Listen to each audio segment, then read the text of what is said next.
Pembangunan Gereja Santo Stefanus di Kampung Aikawapuka, Distrik Mimika Tengah, Kabupaten Mimika, terhenti sejak 3 tahun terakhir. Bangunan berbahan dasar kayu ini belum bisa digunakan karena bagian interior belum diselesaikan. Masalah ini terungkap saat kunjungan reses tahap pertama anggota DPRD Mimika, Hajah Rampiani Rahman dari Komisi C, pada hari Minggu 24 Maret 2025. Dalam kunjungan tersebut, Rampiani menerima laporan dari Kaur Pemerintah Kampung dan Bamuskam tentang mangkraknya pembangunan akibat pekerjaan kontraktor yang tidak tuntas.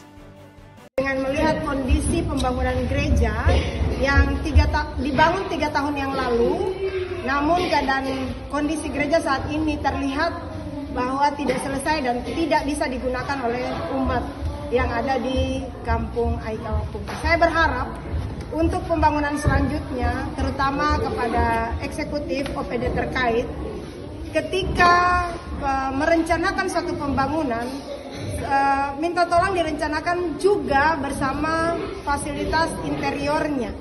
Contoh yang sekarang saya berada di dalam gereja Santo Stefanus Kampung Aikawapuka, ini dibangun 3 tahun yang lalu.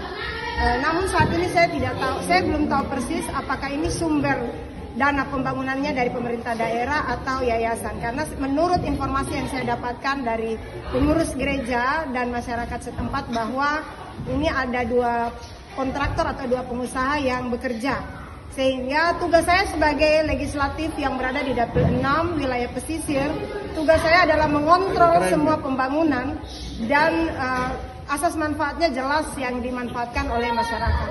Salah satu contoh di Kampung Aikawapuka saya temui salah satu gereja Santo Stefanus 3 tahun yang lalu sudah dibangun, namun sampai saat ini kondisi dalamnya tidak bisa digunakan, sehingga mereka masih menggunakan gereja lama. Ini saya perlihatkan langsung kondisi dalam gereja seperti ini, kemudian masyarakat tidak bisa manfaatkan karena memang menurut penglihatan saya belum selesai.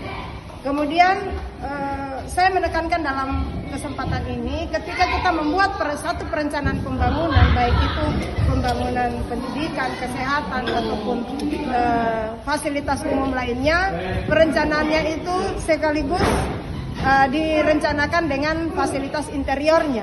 Sehingga ketika setelah dibangun, kemudian kita pengadaan alat-alat interiornya seperti gereja di sini, mungkin altar, kemudian sound system, kemudian lampu, kemudian kursi, mimbar, itu harus dirangkaikan menjadi satu perencanaan, sehingga ketika setelah dibangun kemudian dilengkapi dengan peralatan kebutuhan lainnya, kemudian diserahkan dan bisa dimanfaatkan oleh umat atau masyarakat setempat.